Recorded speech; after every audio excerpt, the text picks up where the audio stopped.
آج مسلمان خلاف سنت لباس پہن کر، خلاف سنت شکل و صورت بنا کر، ہزاروں قسم کے حرام کا ارتکاب کر کے، پیٹ کے اندر حرام کو داخل کر کے، دکان کے اندر حرام کو داخل کر کے پھر یہ کہتا ہے امریکہ مرد آباد۔ ایسے تھوڑی امریکہ مرد آباد ہوتا ہے۔ امریکہ تو ہمارے اندر موجود ہے، امریکہ تو میرے دل کے اندر موجود ہے، وہ مرد آباد کہاں سے ہوگا؟ امریکہ کی محبت، امریکہ کے لباس کی محبت، یہود و نصارہ کی شکلوں کی محبت، یہود و نصارہ کے کاروبار کی محبت، ان کی زندگیوں کی محبت جب میرے دل کے اندر موجود ہے تو میرا یہ کہنا سوائے دھوکے کے کچھ نہیں، امریکہ مرد آباد، اس کے علاوہ کچھ نہیں ہے۔ رسول پاک علیہ السلام ایسے اللہ کے محبوب بزرگ اور ایسے اونچے نبی ہیں، اگر دعا کرتے جس دن نبوت ملی تھی اسی دن کھڑے ہو کر بیت اللہ کے اندر، حکیم کے اندر اور بیت اللہ کے اندر جا کر کہہ دیتے اے اللہ ساری دنیا کے کفر کو ختم کر دے اور اللہ ساری دنیا کے اندر اسلام کا بول بالا کر دے، اللہ قبول کر لیتے۔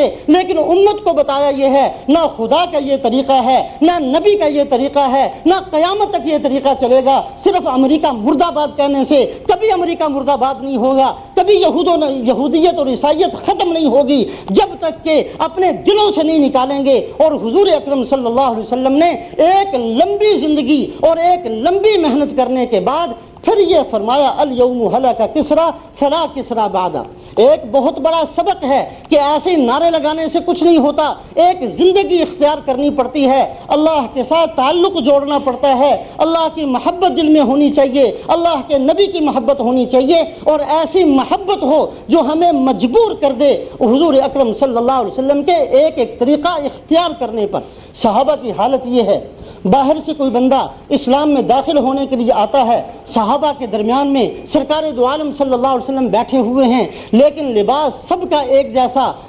شکل و صورت سب نے ایک جیسی بنائی ہوئی ہے، باہر سے آنے والا پہچانتا نہیں ہے۔ ضرورت پڑتی ہے من منکم محمد، تم میں سے محمد نام کس کا ہے؟ میں ان کے ہاتھ پر کلمہ پڑھنے کے لیے آیا ہوں، میں مسلمان بننے کے لیے آیا ہوں۔ صحابہ اکرام نے سب کچھ اپنا حضور اکرم صلی اللہ علیہ وسلم کی اتباع میں اور آپ کی فرما برداری کے اندر بدل دیا تھا۔ میرے محترم بزرگوں اور دوستوں، بدقسمتی ہے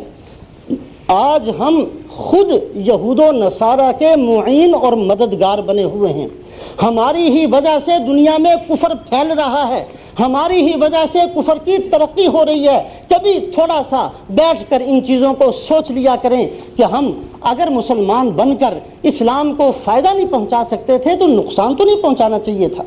قوت نیکی نہ داری بد مکن، نیکی نہیں کر سکتے ٹھیک ہے نہ کرو، برائی تو نہ کرو۔ آج کا مسلمان کتنے لوگوں کا دین سے روکنے کا سبب بنا ہوا ہے، ان کے کاروباری ہیرا پھیری کو دیکھ کر اور ان کی اخلاقی ہیرا پھیریوں کو دیکھ کر، ان کی بدتمیزیوں کو دیکھ کر آج کا غیر مسلم بار بار یہ کہتا ہے اسلام اگر اس کا نام ہے میں ایسے اسلام سے باز آیا۔ یہ رکاوٹ کون بنا؟ یہ رکاوٹ میں بنا ہوں اور یہ رکاوٹ آپ بنے ہیں، یہ ہماری زندگی رکاوٹ بنی ہے۔ سن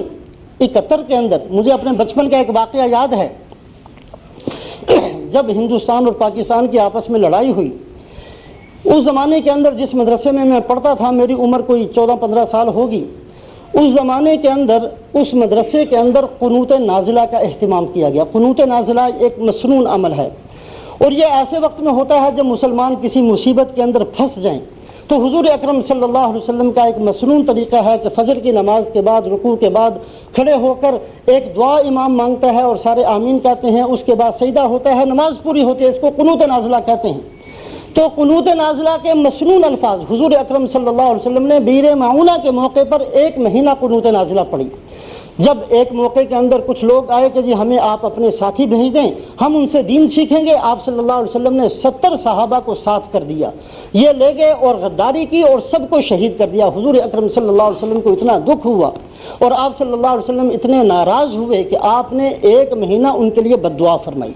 اور بد دعا کے وہ کلمات ہیں کہ اللہ ان کافروں کو نہ چھوڑ، ان کو ختم کر دے، بہت سخت قسم کے وہ قنوت نازلہ نماز کے اندر پڑھے جاتے ہیں، مسنون طریقہ ہے۔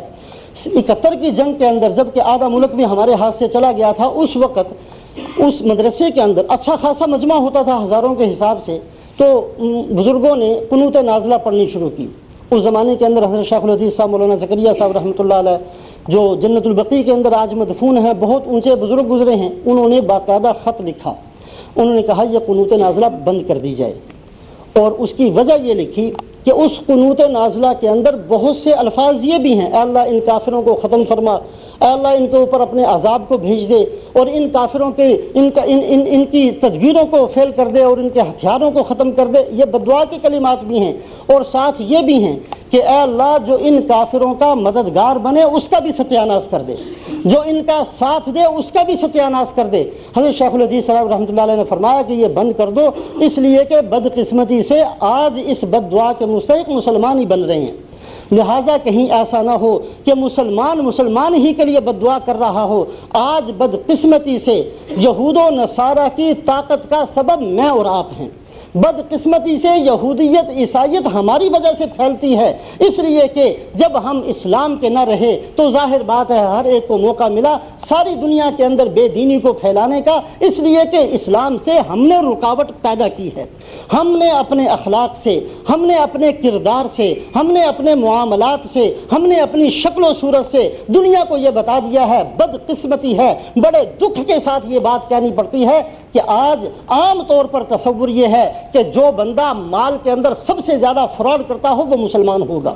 جو آدمی دوسرے کا مال لے کر بالکل واپس نہ کرتا ہو وہ مسلمان ہوگا، جس کا چیک کبھی کلیئر نہ ہوتا ہو وہ مسلمان ہوگا، جو کاروبار کے اندر ہر طرح کی بے حیائی کرتا ہو وہ مسلمان ہوگا۔ یہ تصور کس نے پیدا کیا ہے؟ یہ تصور میں نے اور آپ نے پیدا کیا۔ خدا کے لیے اگر دین پر نہیں چل سکتے اور خدا کے لیے اگر حضور صلی اللہ علیہ وسلم کی محنت کی قدر کرتے ہوئے دین کی حفاظت نہیں کر سکتے تو اللہ کے لیے ایسا نہ کریں کہ ہم دین کو ختم ہونے کا سبب نہ بنے۔ اللہ مجھے بھی توفیق نصیب فرمائے، آپ حضرات کو بھی۔